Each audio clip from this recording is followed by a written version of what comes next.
आप सभी को सादर नमन।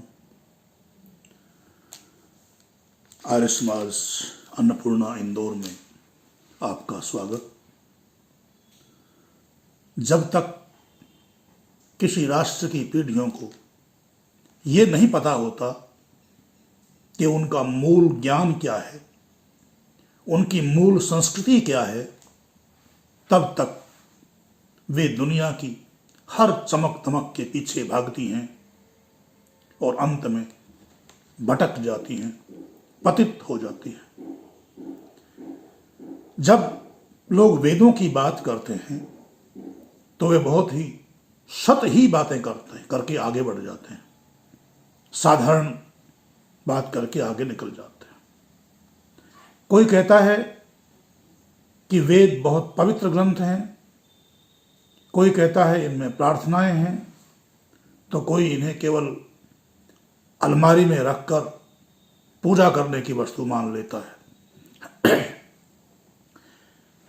हमने वेदों को धूप दीप दिखाने का साधन तो बना दिया, लेकिन उनके वास्तविक स्वरूप को अपने जीवन से पूरी तरह हटा दिया, काट दिया। लेकिन आज प्रश्न केवल पवित्रता का नहीं है। आज प्रश्न यह है कि वेदों के पुनरुद्धारक महर्षि दयानंद जी महाराज ने वेद के पढ़ने पढ़ाने और सुनने सुनाने को केवल काम नहीं, केवल कर्तव्य नहीं, बल्कि परम धर्म क्यों कहा? धर्म और परम धर्म में क्या अंतर होता है? क्यों वेदों का पढ़ना पढ़ाना और सुनना सुनाना इस पूरी मानवता के अस्तित्व के लिए, इसके विवेक के लिए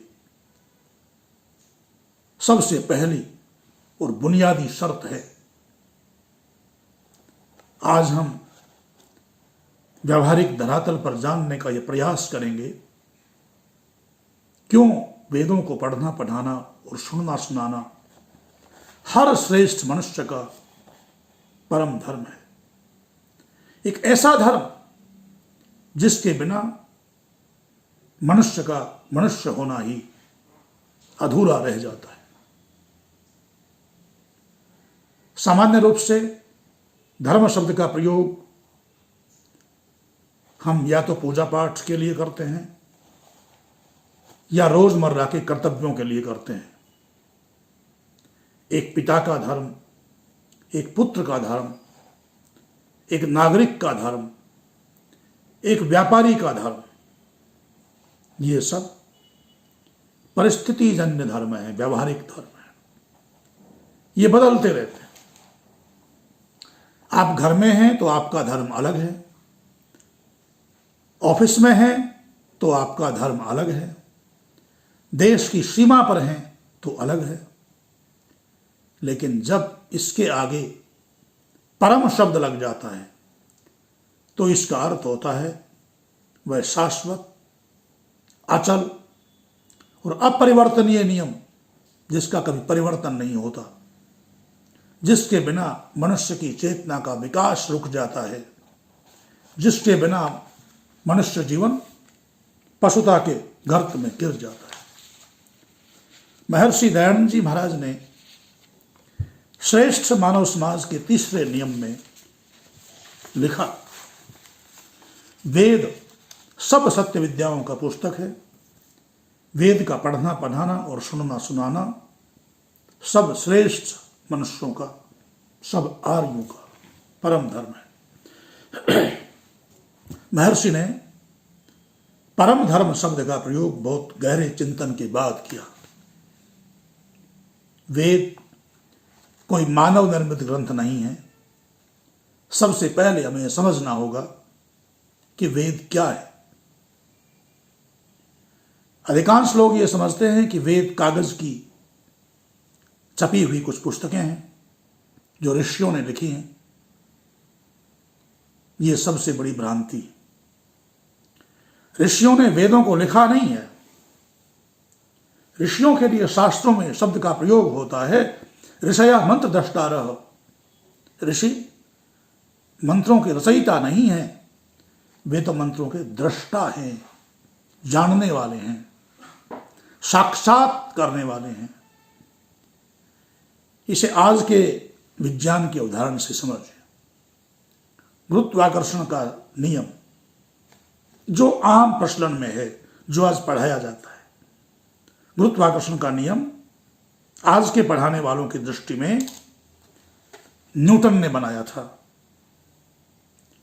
न्यूटन ने केवल उस नियम को देखा था, जाना था। गुरुत्वाकर्षण का नियम तो न्यूटन के पैदा होने से अरबों साल पहले भी था, इस ब्रह्मांड में काम कर रहा था और न्यूटन के जाने के बाद भी काम कर रहा है, करता रहेगा। ये शाश्वत नियम है ब्रह्मांड का। ठीक इसी तरह जब ब्रह्मांड की रचना हुई तो इस पूरी सृष्टि को चलाने के लिए जो परम ज्ञान, जो मौलिक नियम, फंडामेंटल लॉज, उस आदि मूल परमेश्वर की चेतना से प्रकट हुए, उसी ज्ञान पुंज का नाम वेद है। वेद शब्द की उत्पत्ति विद धातु से हुई, जिसके 4 अर्थ होते हैं: विद सत्तायाम, विद ज्ञाने, विद विचारणे, विचार करना, जानना, होना, विद लाभे, प्राप्त करना। अर्थात जो सत्य के होने का बोध कराए, सत्ता के होने का, जो यथार्थ ज्ञान दे, जो तर्क संगत विचार करने की शक्ति दे और जो मनुष्य को उसके परम लक्ष्य यानी मुक्ति तक पहुंचा दे, वही वेद है। इसलिए आर्य समाज के नियम में कहा गया, वेद सब सत्य विद्याओं का पुस्तक है। दुनिया में जितने भी भौतिक विज्ञान हैं, जितने भी आत्मिक ज्ञान हैं, उन सब का जो बीज रूप सत्य है वो वेदों में विद्यमान है। अगले भाग में इस विषय पर और विचार करेंगे गंभीरता से। आज इतना ही। ओम शम। जय भारत। कृणवन्तु विश्वमार्य।